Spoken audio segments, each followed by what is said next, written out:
राधे राधे दोस्तों। काला अष्टमी यह उपवास हर माह कृष्ण पक्ष की अष्टमी तिथि को रखा जाता है।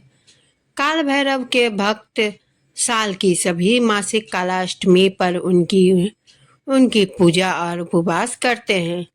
काल भैरव की सवारी वाले कुत्ते को इस दिन विशेष रूप से भोजन कराना चाहिए।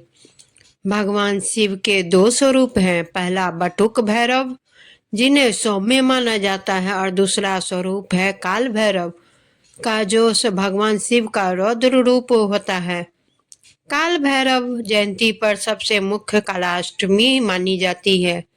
इस दिन भगवान शिव भैरव के रूप में प्रकट हुए थे, जिसे उत्तरी भारतीय पूर्णिमांत पंचांग के अनुसार मार्गशीर्ष के महीने में तथा दक्षिणी भारतीय मांत पंचांग के अनुसार कार्तिक के महीने में मनाते हैं। हालांकि दोनों पंचांग में काल भैरव जयंती एक ही दिन देखी जाती है।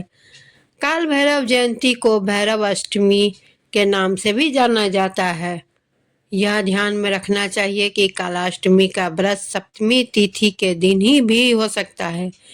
जिस दिन अष्टमी तिथि रात्रि के दौरान प्रबल होती है, उसी दिन राज कालाष्टमी का व्रत किया जाना चाहिए, अन्यथा कालाष्टमी पिछले दिन चली जाती है। कालाष्टमी की एक पौराणिक कथा के अनुसार एक बार की बात है कि ब्रह्मा, विष्णु और महेश इन तीनों में श्रेष्ठता की लड़ाई चली। इस बात पर बहस बढ़ गई तो सभी देवताओं को बुलाकर बैठक की गई। सबसे यही पूछा गया कि श्रेष्ठ कौन है। सभी ने अपने अपने विचार व्यक्त किया और उत्तर खोजा, लेकिन इस बात का समर्थन शिवजी और विष्णु ने तो किया, परंतु ब्रह्मा जी ने शिवजी को अपशब्द कह दिए। इस बात पर शिवजी को क्रोध आ गया और शिवजी ने अपना अपमान समझा। शिवजी ने इस क्रोध में अपने रूप से भैरव को जन्म दिया। इस भैरव अवतार का वाहन काला कुत्ता है।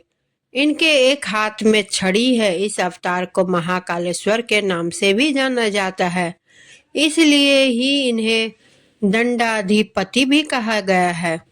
शिवजी के इस स्वरूप को देखकर सभी देवता घबरा गए। भैरव ने क्रोध में ब्रह्मा जी के 5 मुखों में से एक मुख को काट दिया। तब से ब्रह्मा जी के पास 4 ही मुख है।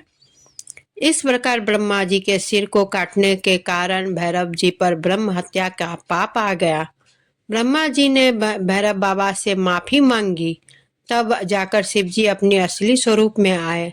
भैरव बाबा को उनके पापों के कारण दंड मिला, इसलिए भैरव को कई दिनों तक भिखारी की तरह रहना पड़ा। इस प्रकार कई वर्षों बाद वाराणसी में इनका दंड समाप्त होता है। इसका एक नाम दंड पानी पड़ा।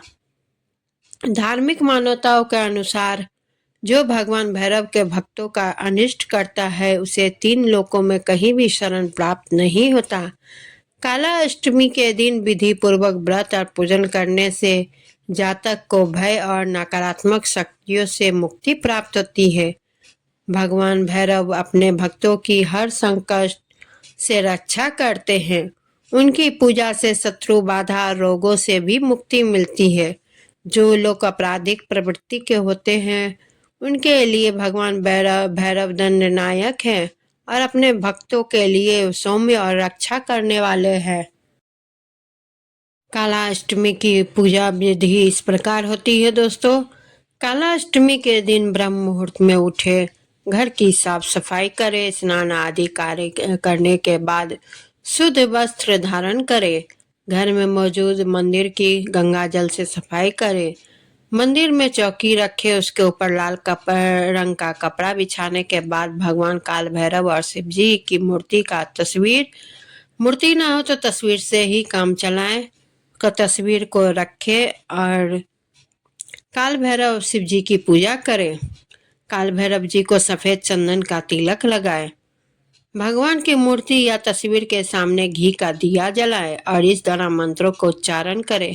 फल और मिठाई का भगवान को भोग लगाएं। हाथ जोड़कर भगवान से अपनी गलतियों के लिए माफी मांगे। भगवान की आरती करें और व्रत का संकल्प लें। अंत में सूर्यदेव को जल अर्पित करके पूजा समाप्त करें। पूजा के काल भैरव की पूजा करते समय इन बातों का विशेष ध्यान रखना जरूरी है। काल भैरव की विशेष पूजा काला तिल, उड़द और सरसों तेल को शामिल जरूर करें। इस दिन काल भैरव का कथा का पाठ करें और भगवान शिव को समर्पित मंत्रों का जाप करें। काले श्वान यानी कुत्ते को भगवान भैरव का वाहन माना जाता है, इसलिए इस दिन श्वान को भोजन कराने की परंपरा अवश्य है। इसे दूध, दही और मिठाई अवश्य खिलाएं। तो दोस्तों, काल भैरव की यह कथा आप सभी को कैसी लगी?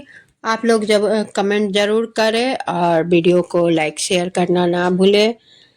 चैनल को सब्सक्राइब जरूर करेंगे, मुझे पूर्ण विश्वास है। और बेल आइकन को भी जरूर दबाएं, क्योंकि कोई भी नई वीडियो की नोटिफिकेशन आप तक पहुंचे, इसलिए आप लोगों को बेल आइकन दबाना जरूरी है।